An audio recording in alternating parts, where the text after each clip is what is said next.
हम दार्जिलिंग में थे, वहां पर एक सिस्टर आई जिसके लिए प्रार्थना करनी थी। वो सिस्टर अपने जीवन में उसने इतना नशा किया, इतना ड्रग्स लिया कि वो बॉडी उसकी खराब हो गई। वो चल फिर नहीं सकती थी। किसी ने सुना कि वहां पास्टर पीके मसीह आए हैं, चलो वहां इसे लेकर चलते हैं। वो सभी लोग, उसकी बहनें, उसके भाई लोग उसे उठा करके गाड़ी में रखा और उसे चर्च में लेकर के आ गए।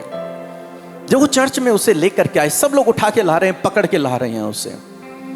आगे लाए गए, प्रार्थना का टाइम हुआ और जब प्रार्थना का टाइम हुआ वो आगे आई। उसे 4 लोगों ने पकड़ा हुआ है, उसके लिए प्रार्थना हुई और उससे कहा चलो। और वो लड़की जो कई सालों से अपने पांव के बल नहीं चली थी, वो यहां से वहां तक वॉक करने लगी। Hallelujah, hallelujah. वो वॉक करने लगी, अपने पैरों पर चलने लगी। हम खुद हैरान थे, प्रभु ये क्या हो रहा है। और हमने उनके घर वालों से कहा कि वास्तव में कभी नहीं चली। बोले जब से इसने ड्रग्स लिया और उसके बाद इसकी बॉडी पैरालाइज टाइप में हो गई। हमने बहुत इलाज करवाया लेकिन कुछ भी नहीं हुआ। आज ये पहली बार चल रही है। Hallelujah, hallelujah. और उसी मीटिंग में बहुत सारे ऐसे लोग थे, प्रभु ने जिनके कानों को खोल दिया। वो जैसे आ रहे, मैं सच बता रहा हूं, उस मीटिंग के अलावा मैंने किसी दूसरी मीटिंग में ऐसे अद्भुत गवाहियां नहीं देखी। वो लाइन से आ रहे और उनके कानों में हम प्रार्थना कर रहे और उनके कान खुल जा रहे हैं। बहुतों के कान खुले। एक बहन का हाथ यूं था, बहुत समय से उनका हाथ ऐसे था, वो उसे उठा नहीं सकती थी, खोल नहीं सकती थी, कुछ नहीं कर सकती। उनके लिए प्रार्थना हुई, उन्हें कहा हाथ उठाओ। उनका हाथ पूरा ऊपर घूमने लगा। आप इन गवाहियों को हमारे चैनल पर, यूट्यूब चैनल पर जाकर सुन सकते हैं। सारी गवाहियां आपको वहां मिलेंगी। परमेश्वर ने ऐसे काम किए। अभी पिछले कुछ दिनों पहले हम देहरादून में थे, एक मीटिंग वहां पर चल रही थी और एक हस्बैंड वाइफ अपने बच्चे को लेकर के आए जो कभी अपने पैरों पर चला नहीं था। वो लंग वैसे था, वो चल नहीं सकता था और उसे उठा करके वो लोग लेकर के आए। और जब उसके लिए प्रार्थना हुई, जब वो यहाँ पर हमारे सामने था तो रेलिंग को पकड़ के, और उसके मम्मी पापा ने उसे ऐसे पकड़ के खड़ा किया हुआ था। और जब उसके लिए प्रार्थना हुई और उससे कहा कि चलो, वो यहां से और गेट तक पूरे अपने पैरों से चला और अपने पैरों से वापस आया। पूरा चर्च, जितने भी लोग वहां पर थे, वो रोने लगे। हमारी टीम खुद रोने लगी थी कि ये क्या हो गया। वो अपने पैरों पर, अपने कदमों से चलने लगा। और जानते हैं, उसके पिता जो थे, उसके पापा जो थे, वो अविश्वासी थे, वो विश्वास नहीं करते थे। पहली बार उन्होंने चर्च में ऐसे होते हुए देखा। और तब कह रहे हैं, जब बाकी लोग उससे पूछ रहे क्या ये कभी चला था पहले? नहीं, ये कभी नहीं चला था। वो मैडम ने इसके लिए प्रार्थना की, कहा चलो, और ये चलने लगा। प्रभु ने बड़ा अद्भुत काम कर दिया। एक बहन आई जिनकी आंखें बहुत धुंधली थी, उनके लिए प्रार्थना हुई। उन्होंने अपना चश्मा उतारा और वो देखने लगी। मैंने उनसे कहा सही से चेक करो, तो उसने सारी दीवारों पे लिखा हुआ पढ़ना शुरू कर दिया और साफ साफ उसने सब कुछ पढ़ दिया।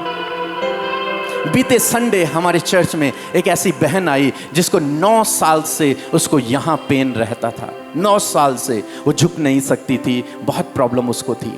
वो विश्वास से आई, उसके लिए हमने हाथ रखकर उसके यहाँ पर प्रार्थना की। और मैंने उसी समय कहा कि आप झुको, उठो, चेक करो। उसने चेक किया और वो 9 साल का पेन उसी समय गायब हो गया। हालेलुया, हालेलुया, बिल्कुल हील।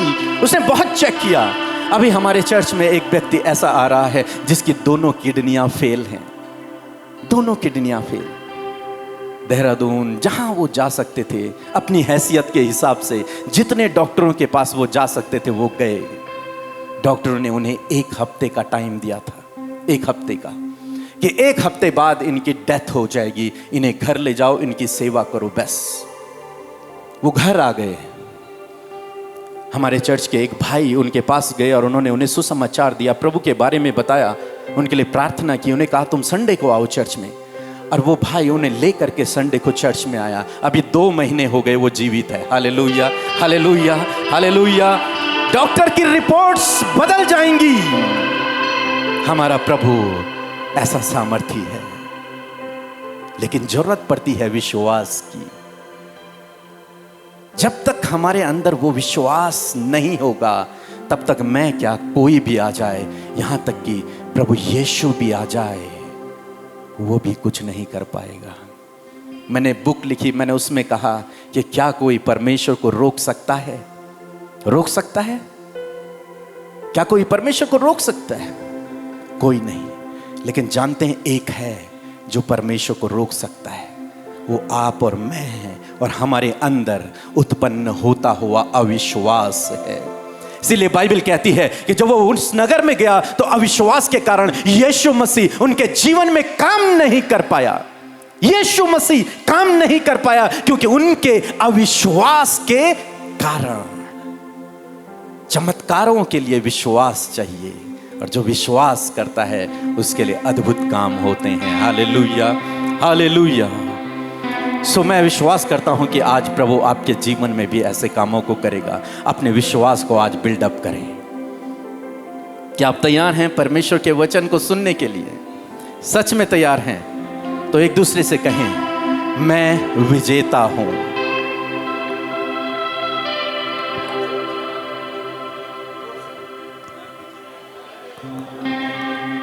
नहीं नहीं नहीं नहीं, दोबारा बोलिए। भैया, विजेता हमेशा पति होता है, तो आज पत्नियों अपने पति को बता दो, मैं विजेता हूं। आवाज भी नहीं आ रही मुझे, तो अब क्या करूं? बताओ क्या करूं? जरा बोल दो, जोर से बोल दो, मैं विजेता हूं।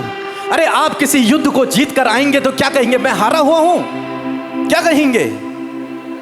हाँ, डर रहे हैं लोग बोलने में, कैसे बोलें? हार्दिक भाई जरा जोर से बोलो माइक में।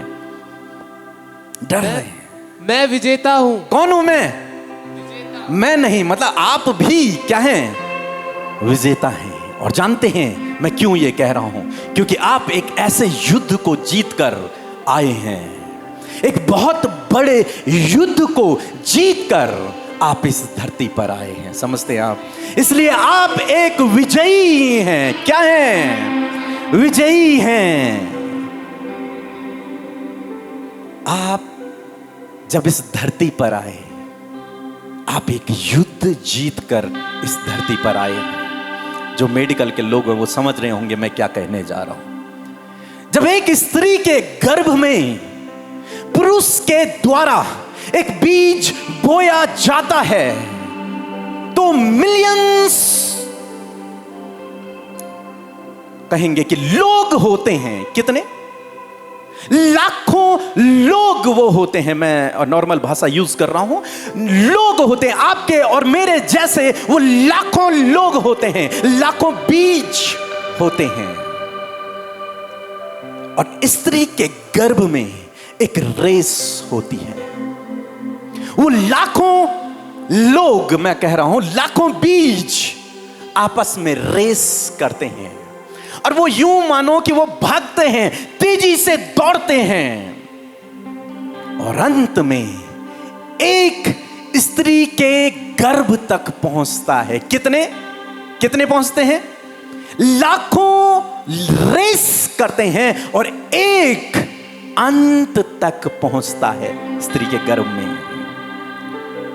वो विजयी होकर स्त्री के गर्भ में पहुंचता है। उसने लाखों अपने जैसे इंसानों को हराया है, और तब वो अपनी मां के पेट में आया है। और तब उस एक ने, जिसने रेस की थी और उस रेस में वो विजयी हुआ था, उसने इस धरती पर जन्म लिया, और वो आप और मैं हैं। Hallelujah, hallelujah. वो आप हैं जिसने अपने मां की गर्भ में एक रेस की, और उस रेस में आप विजयी हुए हैं। इसीलिए मैं कह रहा हूं, आप कौन हैं? आप एक विजेता हैं। आप गर्भ से ही, जिस दिन आपने इस धरती पर जन्म लिया, आप अपनी मां के पेट में जन्म तो बहुत दूर की बात, जिस दिन आप अपने मां के गर्भ में आए, एक छोटा सा अंश आया, वो विजेता था। हालेलुया। और जब वो इस धरती से बाहर आया, इस धरती में जब वो आया, तो वो विजेता के रूप में आया। इसीलिए बाइबल आपको राजा कहती है, क्योंकि आप विजेता हैं। राजा, विजेता, विजयी राजा। लेकिन जब ये राजा इस दुनिया में आता है, तो ये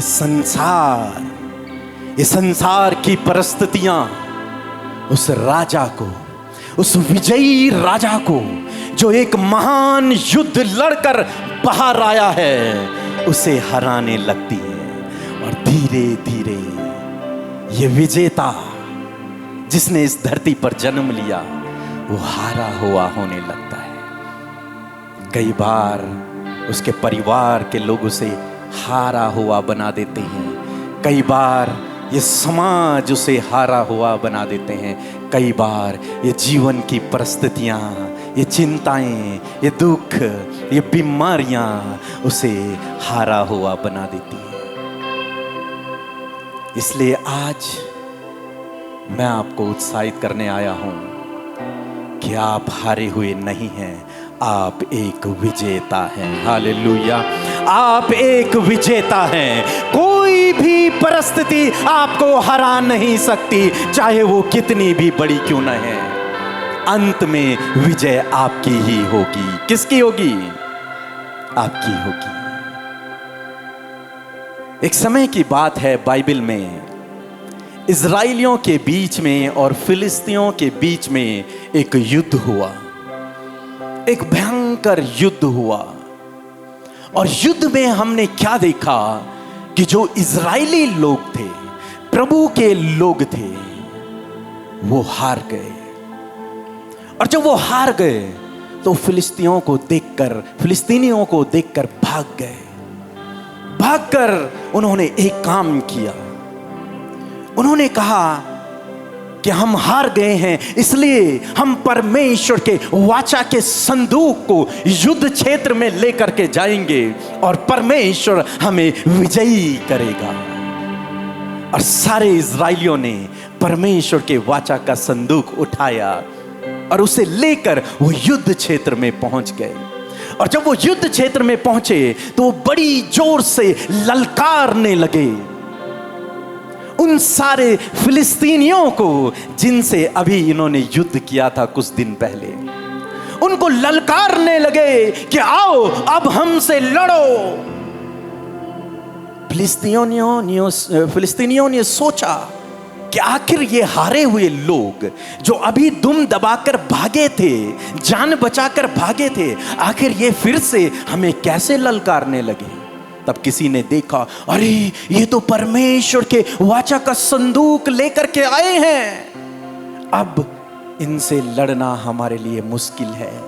अब हम विजयी नहीं हो पाएंगे, क्योंकि ये वो वाचा का संदूक है जिसने इजराइलियों को बड़े बड़े युद्ध जिताए हैं। लेकिन हुआ यूं, अंत में फिलिस्तीनियों ने ये डिसीजन लिया कि चाहे कुछ भी हो, यदि ये हमें ललकार रहे हैं तो हम युद्ध में उतरेंगे। और वे सारे के सारे युद्ध करने युद्ध के मैदान में पहुंच गए।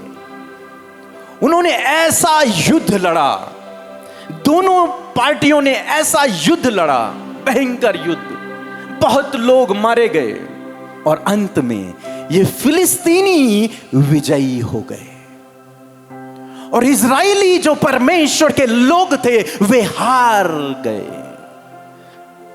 वे दुम दबाकर भागने लगे। एली के दोनों पुत्र मारे गए।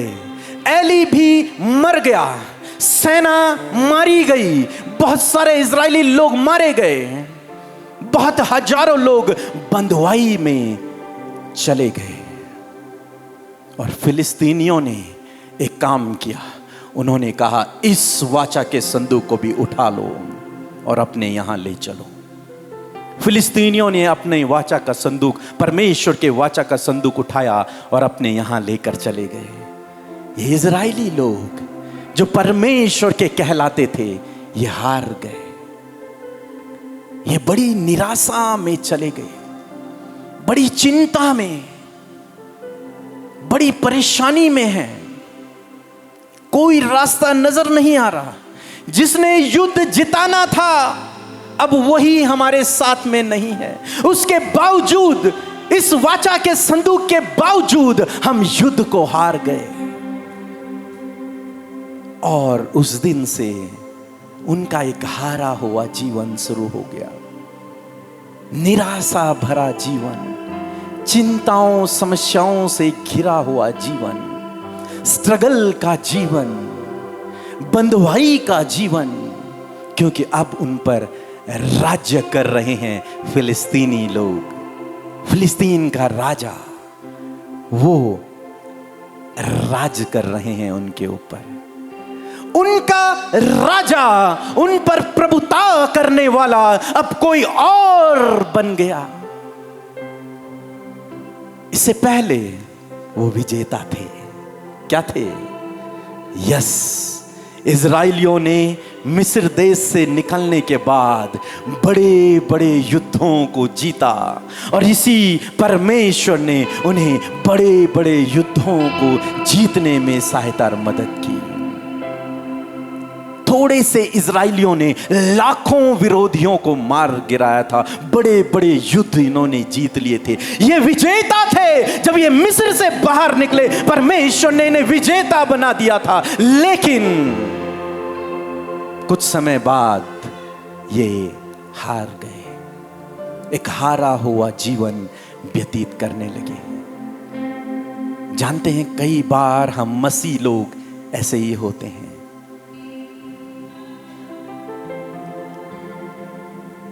हम मां के पेट से विजेता निकले, लेकिन हम मसीह में भी विजेता हैं। लेकिन ये परिस्थितियां, ये दुख, ये बीमारियां, ये दुष्ट शैतान, ये कर्जा,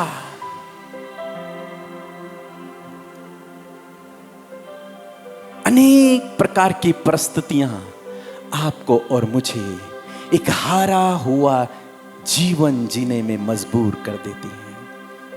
मैं भी जब वहां पर बैठा था तो प्रभु ने मुझे बताया कि यहां पर कोई है जो आत्महत्या के बारे में सोच रहा है। मुझे नहीं मालूम क्यों वो डिप्रेस है, क्यों वो चिंतित है। वो तो विजयी पैदा हुआ था। इसलिए क्योंकि जीवन में कुछ समस्याएं आ गई, जीवन में कुछ परिस्थितियां आ गई, जीवन में कुछ संघर्ष आ गया, जीवन में कुछ बातें आ गई। लेकिन सोचते हैं लोग कि परमेश्वर में होने के बावजूद, प्रभु यीशु मसीह पर विश्वास करने के बावजूद, आखिर मैं क्यों हार रहा हूं, आखिर क्यों मैं असफल हो रहा हूं, आखिर क्यों मेरे जीवन में ऐसी परिस्थितियां हैं। मैं तो प्रभु पर विश्वास करता हूं, मेरे साथ में तो ये वाचा का संदूक है। इजराइलियों की तरह। लेकिन कई बार जब आपको लगता है कि परमेश्वर साइलेंट है, कई बार जब आपको लगता है परमेश्वर कुछ नहीं कर रहा, परमेश्वर उस समय आपके लिए पर्दे के पीछे युद्ध लड़ रहा होता है। हालेलुया। वो आपके लिए युद्ध लड़ रहा होता है। वो आपके लिए एक बेहतर प्लान को बना रहा होता है। आपको लगता है कि परमेश्वर मुझे नहीं बचा रहा, आपको लगता है परमेश्वर इस परेशानी को मुझसे दूर नहीं कर रहा, इस एंजाइटी को, इस डिप्रेशन को, इसको क्यों दूर नहीं करता परमेश्वर। क्यों मैं ये स्ट्रगल कर रहा हूं अपने जीवन में, क्यों मैं ये संघर्ष कर रहा हूं अपने जीवन में। मैं चर्च भी जा रहा हूं, मैं प्रार्थना भी कर रहा हूं, मैं सब कुछ कर रहा हूं, उसके बावजूद भी ये प्रॉब्लम्स मेरे जीवन में क्यों। परमेश्वर तू चुप क्यों है। भजनकार दाऊद अपने जीवन में ऐसी परिस्थितियों से होकर गुजरा कई बार, और उसने इस बात को लिखा कि परमेश्वर तू चुप क्यों है, तू कब तक चुप रहेगा। कई बार जीवन में ऐसी परिस्थिति आती है, लेकिन आज शाम में मैं आपको उत्साहित करना चाहूंगा। आप विजेता हैं, आप विजेता थे, आप विजेता हैं और आप हमेशा विजेता ही रहेंगे। कोई भी परिस्थिति आपको हरा नहीं सकती, क्योंकि आप जिस परमेश्वर पर विश्वास करते हैं वो सर्वशक्तिमान है। हालांकि आज वो चुप है, लेकिन वो सेनाओं का यहोवा है। उसने कहा युद्ध तुम्हारा नहीं, युद्ध मेरा है। परिस्थितियां जीवन में कई बार इतनी हावी हो जाती हैं जब लगता है हम युद्ध हार गए, लगता है हम युद्ध हार गए। बीते दिनों मेरे पापा की तबीयत खराब हुई और एक छोटी सी प्रॉब्लम, उनको छोटी सी प्रॉब्लम थी, लेकिन वो छोटी सी बीमारी, वो छोटी सी प्रॉब्लम इतनी बड़ी हो गई कि 7 हॉस्पिटल बड़े बड़े मैंने चेंज किए और उन्होंने मुझे जवाब दे दिया। लास्ट में जब अभी पिछले महीने की बात है, उन्होंने कह दिया था कि यदि हम इनका ऑपरेशन करते हैं तो ये ऑपरेशन थिएटर से बाहर नहीं आएंगे। अब तुम बताओ करना है कि नहीं। फिर मैं दूसरे हॉस्पिटल गया, उन्होंने चेक किया, उन्होंने भी कहा इनका ऑपरेशन यदि इस समय हुआ तो ये ऑपरेशन थिएटर से बाहर नहीं आ पाएंगे। ऐसा लगा मानो हम हार गए। हमारे लोग जो इस बात को जानते थे वो खुद इस बात को कहते, हमारी टीम वाले, हमारे प्रेयर टावर वाले, कि पास्टर जी हम लोगों के लिए प्रार्थना करते हैं, प्रभु ने कैंसर को हील किया, प्रभु ने किडनियों को चंगा किया, प्रभु ने गूंगे को जुबान दी, और आपके घर में आपके पापा रात दिन प्रार्थना कर रहे हैं, कुछ नहीं हो रहा। जब डॉक्टर ने कह दिया कि इनको घर ले जाओ, कुछ दिन रेस्ट करवाओ, अगर ये ठीक रहते हैं तो हम सोचेंगे, अन्यथा अभी हम इनका ऑपरेशन नहीं कर सकते। मुझे ऐसे लगा कि इस बीमारी ने मुझे हरा दिया। मसीहत में भी, आत्मिक जगत में भी, हर रूप से इस बीमारी ने मुझे ऐसे चारों तरफ से घेर दिया था कि मैं खुद एक पास्टर होने के बावजूद मैं बहुत परेशान हो गया मेंटली रूप से। और सेम टाइम पर ऐसा हुआ कि हमारे चर्च में भी किसी ने हमारी शिकायत कर दी और इनकम टैक्स वाले हम पर रेड मारने की तैयारी करने लगे। सेम टाइम पर जहां हम चर्च करते हैं वहीं गांव में हमारे विरोध उत्पन्न हो गया, और चारों तरफ से मैं ऐसे घिर गया कि मानो अब मैं हार चुका हूं। मैंने कहा प्रभु मेरा जीवन अब तेरे हाथों में, तुझे जो सही लगे तू कर बस। सडनली एक दिन मैं परमेश्वर के वचन को पढ़ रहा था। मेरे पापा हॉस्पिटल में थे, वो पागलों जैसी हरकतें करने लगे, वो उनका माइंड डिस्टर्ब हो गया था, खराब हो गया था, वो हमें भी पहचान नहीं रहे थे।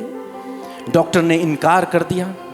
उस बीच में मैं प्रभु के, जैसे मैंने कल आप प्रचार में आपको सिखाया कि प्रभु की उपस्थिति में बैठना है, मैं प्रभु की उपस्थिति में बैठता था, डेली बैठता था, प्रार्थना करता था, लेकिन वो परिस्थिति मेरे जीवन से दूर जा ही नहीं रही। वो बनी की बनी है। मैं जितना प्रार्थना करता, मैं वहां हॉस्पिटल जाता, मैं उनकी बॉडी को चेक करता, उनकी रिपोर्ट्स को चेक करता, तो वो बिल्कुल खराब। एक स्वस्थ आदमी को लेकर हम हॉस्पिटल गए थे, और जब वहां से अब बाहर आ रहे हैं तो यूं लग रहा है कि अगर मैंने ज्यादा कुछ नहीं कर पाया तो इनकी डेड बॉडी लेके मैं घर जाऊंगा। 7 हॉस्पिटल मैंने चेंज किए, बड़े बड़े हॉस्पिटल, बड़े बड़े डॉक्टर, जितनी जान पहचान, जितना पैसा मैं लगा सकता था मैंने लगाया, लेकिन रिजल्ट मानो मैं हार गया। इस परिस्थिति ने मुझे हरा दिया। एक दिन मैं बाइबल पढ़ रहा था और तब परमेश्वर ने मेरे ध्यान इस वचन की ओर लेके गया। मेरे साथ में कोई निकाल ले, 1 शमूएल की किताब, उसका 5 अध्याय, और कोई अच्छा पढ़ने वाला माइक में यदि मेरे साथ में पढ़ ले।